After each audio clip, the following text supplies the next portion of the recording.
You ever notice how a moment that should be pure excitement, a trip, a vacation, a chance to see your grandparent can turn on a dime, just like that? Well, that's exactly what happened to Maya and Jordan, two 10-year-old twins who knew their way around airports better than most adults. They weren't just kids, they were little pros, seasoned travelers, proud wearers of those bright red unaccompanied minor lanyards walking around Atlanta's Hartsfield-Jackson Airport like they owned the place, heads high, hearts full of promise. Their dad had just dropped them at the gate, suit pressed, voice calm and strong.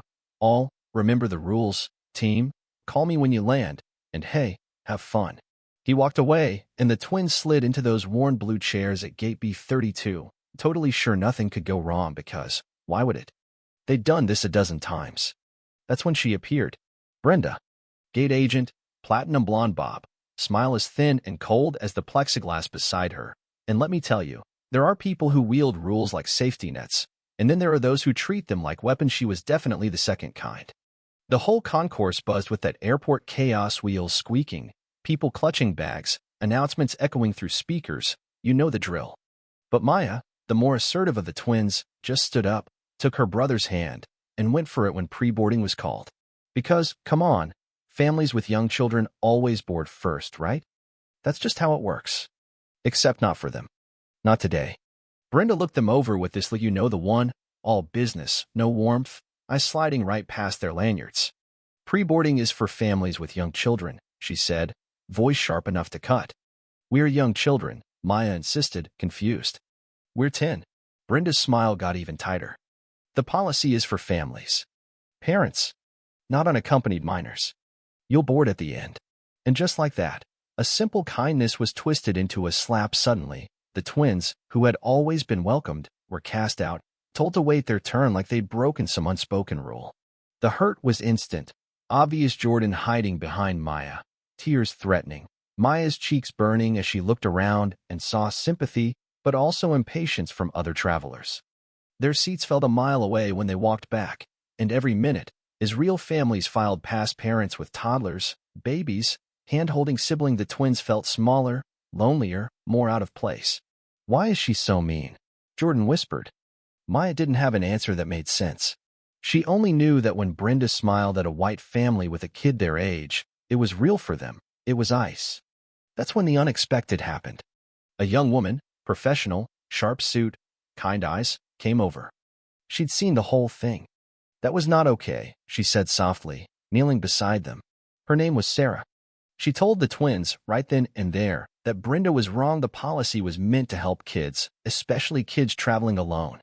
You got treated unfairly, she said, and promised to say something at the desk. Sure enough, Sarah went toe-to-toe with Brenda, calling her out for her coldness, her misinterpretation of the rules. Passengers started murmuring support. But Brenda? She doubled down, shut Sarah down, made it clear she was in charge. Power trip, plain and simple. Meanwhile, Maya wanted to call their dad, thumb hovering over his name on her phone, but she didn't.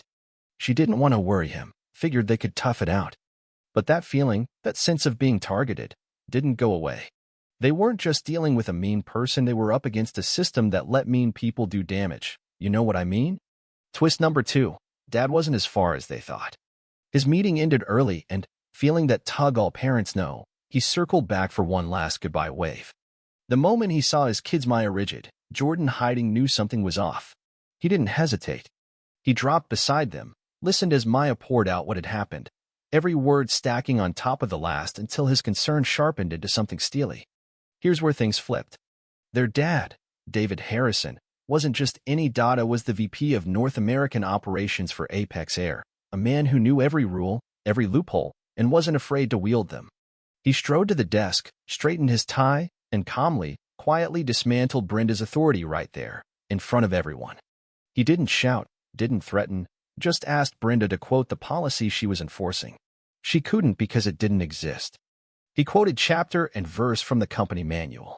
Then, as the crowd watched, he called in her supervisor, Mark, and made it clear, this wasn't just a customer complaint. This was a corporate reckoning. Brenda's face went from red to pale to broken in about 2 minutes flat. She tried to defend herself. I was using my discretion, but David was relentless. Which core value were you demonstrating, care or integrity? Because from where I'm standing, all I see is a failure of both. A supervisor arrived, recognized David instantly, and things moved fast. Brenda was pulled off duty, escorted away, her badge surrender 15 years at the gate gone in less than 15 minutes, undone not just by her actions, but by a lifetime of letting little cruelties slide. David made sure the twins were upgraded to first class, personally escorted them onto the plane, and spoke with the crew. Take extra care of these Tuthivi had a rough day. In first class, Maya and Jordan finally relaxed, sipping orange juice and starting to smile again. But David knew the real work wasn't done. On the jet bridge, he made sure Mark understood. This wasn't just about one gate agent. It was about fixing a culture, changing the training, ensuring no other kid, no matter their skin color, their family, their lanyard, would face this again. I want a full review. Not just in Atlanta. Everywhere. And a report on my desk by Monday. He wasn't bluffing. Later, after the flight, in the Florida sun, the twins were wrapped in hugs from their grandparents. Safe at last, but changed. That night, as Maya lay awake, she understood something she hadn't before. There are written rules, and there are invisible ones. Brenda tried to use the invisible rules, her bias, her power trip to make them feel small. But her father had fought back with the visible ones, using knowledge and calm authority, not anger. And, that left a mark not just on the twins, but on everyone who witnessed it. A year passed. The story of Gate B32 became a case study, the basis for new, empathy-driven training for all Apex Air employees. Mark, once terrified, now led the change. Sarah, the stranger who spoke up, found herself inspired to fight for children's rights. Even Maya and Jordan grew bolder. More outspoken, Maya did her social studies project on the power of one, a tribute to what a single voice can do when it stands up against injustice. And Brenda? She sat in a windowless HR office, handed her termination papers, left to reckon with the truth she'd always avoided. Her downfall wasn't about 2 kids or one bad day, but about the choices she made again and again to use her little bit of power to push people down instead of lifting them up. So, what started as a simple trip became a lesson in justice, a ripple that spread outward, changing an airline, a family, a few strangers in a crowd. David Harrison didn't just protect his kids. He rewrote the rules, made them safer for everyone. That's how real power works. It isn't loud. It's steady, relentless, and when used right, it leaves the world a little better than it found it. If this story got you thinking, or maybe even fired you up, let's talk about it. Have you ever witnessed an abuse of power? How would you have reacted if you were in that crowd, or if those were your kids? Drop your thoughts in the comments. Let's get a real conversation going about what's right, what's wrong, and how we can all do better.